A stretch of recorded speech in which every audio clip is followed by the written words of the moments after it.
اعوذ باللہ من الشیطان الرجیم، بسم اللہ الرحمن الرحیم۔ عزیزان ایمان، آج مارچ 1969 کی 23 تاریخ ہے اور درس کا آغاز سورہ بقرہ کی آیت 177 سے شروع ہوتا ہے، 2/177۔ سابقہ آیات میں حرام اور حلال کے متعلق تفصیلات سامنے لائی گئی تھی۔ یہ چیزیں دنیا کے تمام مذاہب میں ہیں، تفصیل میں اختلاف ہو سکتا ہے، لیکن حرام اور حلال پروہیبیشن کی چیزیں، اس قسم کی جزیات یہ تمام مذاہب میں ہیں۔ تو یہاں سے یہ نظر آیا کہ یہ بھی وہ مشترکہ اقدار ہیں جو مذہب میں اور دین میں پائی جاتی ہے۔ یہ ٹھیک ہے کہ دین میں بھی جزیات ہوتی ہیں، لیکن جو ہی یہ جزیات اور یہ فروعات سامنے آئیں، قرآن کریم نے اسی ایک سانس میں یہ بتا دیا کہ مذہب اور دین میں فرق کیا ہوتا ہے۔ مذہب میں یہ جزیات و تفاصیل یہ مقصود بالذات ہو جاتی ہیں۔ ریچولز، رسومات، مظاہر، جن جن شکلوں کے اندر کسی ایک اصول کو سامنے لایا جاتا ہے، یہ مقصود بالذات ہوتی ہیں۔ دین میں یہ ایک عظیم مقصد کے حصول کا ذریعہ ہوتی ہے۔ اگر وہ مقصد سامنے نہیں، اگر یہ اس کے حصول کا ذریعہ نہیں بن رہی، تو وہی کھڑے ہو جانا پڑتا ہے یہ سوچنے کے لیے کہ کہیں کوئی غلطی ہو رہی ہے، یہ جو کچھ ہم کر رہے ہیں یہ کچھ مکینیکلی ہو رہا ہے، اس کا نتیجہ مرتب نہیں ہو رہا۔ یہ ساری لکڑیاں اکٹھی کی ہوئی ہیں ہم نے، خشک لکڑیاں ہیں، سردی بھی بہت ہے، لکڑیوں کے گرد بیٹھے بھی ہیں، علامت کاٹنے کے لیے سردی کم نہیں ہو رہی، گرمی نہیں پہنچ رہی۔ دیکھنا پڑتا ہے کہ کمی کیا ہے۔ کمی کیا ہے؟ ماچس نہیں ہے کہ سوزے اندروں باقی نہیں ہے، لکڑیاں جل نہیں رہی۔ لکڑیاں مقصود بھی ذات نہیں ہے، لکڑیاں حرارت حاصل کرنے کا ذریعہ ہیں۔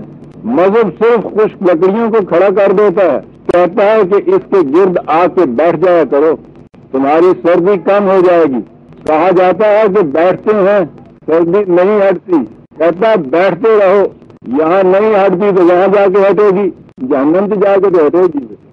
دین وہی کھڑا کر دیتا کہ اگر سردی کم نہیں ہو رہی ہے تو کہیں کوئی غلطی ہو رہی ہے، سوچو کہاں غلطی ہو رہی ہے۔ اس کا معیار نتیجہ ہوتا ہے،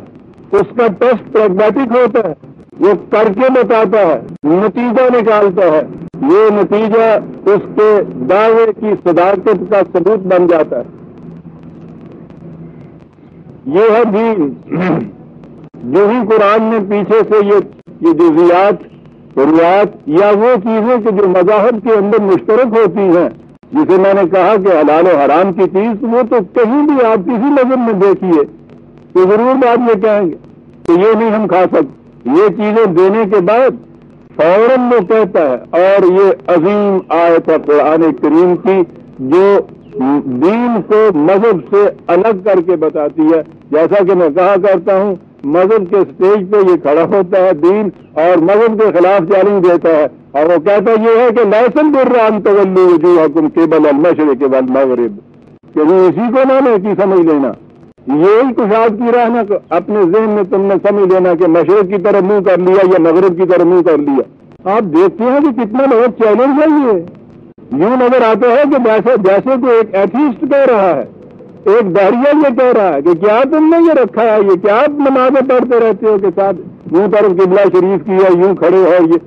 یعنی بظاہر یوں نظر آ رہا ہے۔ کتنی بڑی چیز ہے یہ، کتنا بڑا اعلان ہے مذہب کی اسٹیج پہ جو کھڑا تو کہہ رہا ہے سامنے مذہب سے کہ لیسن البر ان تولوا وجوہکم قبل المشرق والمغرب۔ مذہب میں سارا زور اس پہ دیا جاتا ہے، رخ کس سمت کو ہے۔ یہ جزیات جو ہیں یہ اپنے جو ارکان جنہیں ہم کہتے ہیں وہ صحیح اندازے کے مطابق طے ہو رہے ہیں یا نہیں، ہاتھ کہاں بندھا ہے، کہاں تک اٹھ رہا ہے، پاؤں کے درمیان فاصلہ کتنا ہے، رکوع میں زاویہ کیا بنتا ہے، سجدے میں وہ پانچوں چیزیں زمین پہ ٹکتی ہیں یا نہیں۔ پھر اس سے ذرا اور آگے بڑھ جائیے، الفاظ صحیح مخرج سے نکل رہے ہیں یا نہیں۔ یہ ساری چیزیں ایک لفظ کے معنی نہیں سمجھے جاتے، مخرج سے صحیح نکلنے چاہیے تھے۔ ٹھیک ہے تلفظ کا صحیح ہونا ضروری ہے زبان کے لیے، لیکن یہ ساری چیزیں تو اس لیے تھیں کہ الفاظ کے کچھ معنی ہوتے ہیں، الفاظ تو پیکر ہوتے ہیں معانی کے، اگر اس کے اندر یہی چیز نہیں ہے، صدف ہے بغیر گوہر کے، بادام ہے بغیر گری دے، نہایت ضروری ہے اس چھلکے کا ہونا، اندر وہ پرزرو رہتی ہے چیز، لیکن نہایت محکم مستحکم چھلکا، گری ہے نہیں اندر،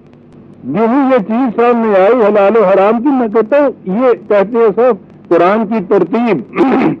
محرم نہیں ہے، تو ہی نواح ہے راز کا، ترتیب تو ایسی سمجھ میں آتی ہے کہ اس ترتیب سے وجہ آتا ہے صاحب، کتاب لکھی ہے اس خدا نے،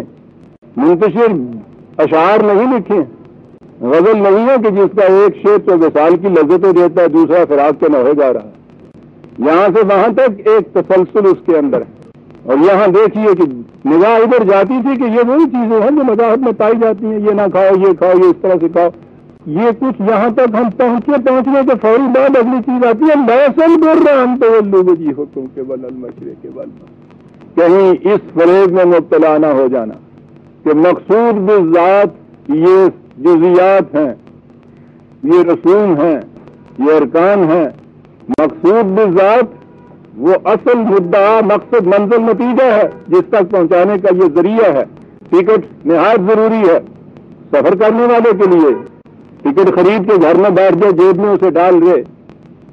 مکے نہیں پہنچ سکتے، یہ فرق کر دکھا دینا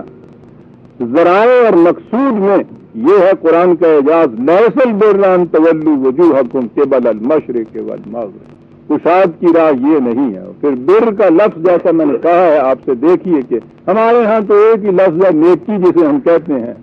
اور پھر وہ نیکی کا مفہوم آپ کو معلوم ہے، پہلی نیکی تو وہ ہے جو ماں بچے کو جس سے ڈرایا کرتی، آئی نیکی او آیا پاگ، ذرا اونچے اٹھتے ہیں تو ایمی اللہ کی نیکی ہے کوئی، اور نیکی دیکھ دو کتنے کتنے تری جاندی پی ہے، اور آگے بڑھ جائیے تو صحیح معنی میں جسے آپ کہتے ہیں بڑا نیک آدمی، اور یہ آپ کو معلوم ہے پھر اس سے تصور کیسا سامنے آتا ہے، نیکی تو عربی کا لفظ بھی نہیں، بر ہے، وسطیں، کشاد، اور زندگی کی وسطیں ہی تو اصل شے ہے۔ دوسرا لفظ جس کے لیے آپ کے لیے خیر آتا ہے، جیسا میں نے کہا خیر تو وہی ہے جس کا جو مادہ ہے اختیار کا، انسانی اختیارات کی وسط ہے، یہاں در کہا ہے اس کو۔ زندگی کی کشاد کی راہ یہ نہیں ہے کہ تم ان رسومات کے الجھاؤ میں الجھ جاؤ، اگر صرف انہیں میں الجھے رہو زندگی تو سمر جاتی ہے عزیزان ایمان ان کے اندر۔ آپ دیکھیں گے جتنے لوگ انہی چیزوں کو مقصود بذات سمجھے ہوئے ہیں، آپ دیکھتے ہیں وہ کتنے تنگ نظر ہوتے ہیں، گھٹن ہوتی ہے ان کے اندر، ضیق ہوتی ہے ان کے اندر، کشاد نہیں ہوتی ظرف کے اندر۔ ذرا آپ کے پاؤں میں ذرا فاصلہ کم ہو اور اس کے بعد دیکھیے کہ اس مسجد سے کس قسم کی پھر آپ کے خلاف وہ آوازیں اٹھتی ہیں، کفر تک جا کے منتج ہوتی ہیں۔ کئی نماز پڑھنے والے میرے ذہن میں ہے کہ انہوں نے مسجد میں جانا چھوڑ دیا، ایک عزیز ترین دوست کے سامنے تھے، مسجد میں وہ کھڑے نماز پڑھنے کے لیے گئے، نماز میں کھڑے ہو گئے، جو ساتھ کھڑا تھا اس نے نیت توڑی، جڑ سے نیچے بیٹھا، وہ پتلون ٹخنے سے ذرا نیچے تھی، تو جلدی سے اس کو یوں لپیٹ کے اس پتلون کی بنائی نیکر، اور اس کے بعد پھر اللہ اکبر کے کھڑا ہو گیا۔ اپنے ذہن میں سمجھتا ہوگا پتہ نہیں کتنا تیر ماریا جناب، تیر وہ تھا کہ اس کے بعد وہ ہمارے دوست مسجد میں نہیں گئے،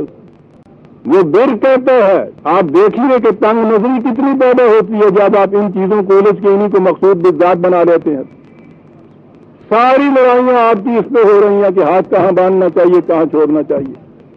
صرف فٹوزل ہو رہے ہیں، مسجدوں پہ تالے پڑ رہے ہیں، پولیس میں رپورٹیں ہو رہی ہیں، کس بات کی؟ تو سب اس مسجد میں یہ آ گیا جس نے اللہ اکبر کے بعد کانوں تک رکوع میں جانے سے پہلے کانوں تک ہاتھ نہیں اٹھائے صاحب۔ نفرت، انتقام، تنگ نظری، خیرہ چشمی،